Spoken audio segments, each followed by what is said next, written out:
How to put your WordPress site on maintenance mode on SeekaHost.App. First, come over to your WordPress sites by selecting WordPress sites from the dashboard, or coming over to the left hand side over websites and blogs, and then coming down to WordPress sites.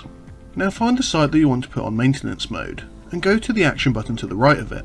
If you scroll down on the right hand side, you're going to see maintenance. Click on the maintenance option.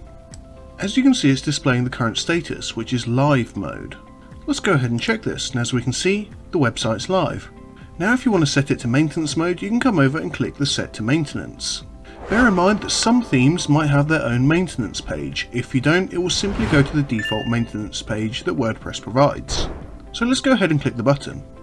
A little warning screen will come up to warn you whether you definitely want to make this decision, and we can click yes to enable maintenance mode.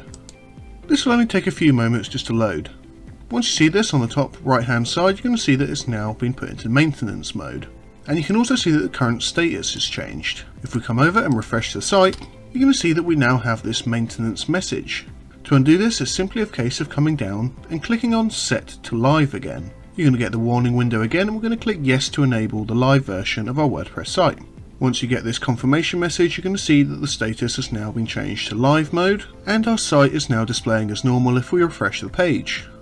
Thanks for watching, and don't forget to subscribe to the channel if you are looking for more tutorials on the SeekaHost.App, WordPress, domains, or most other online activities.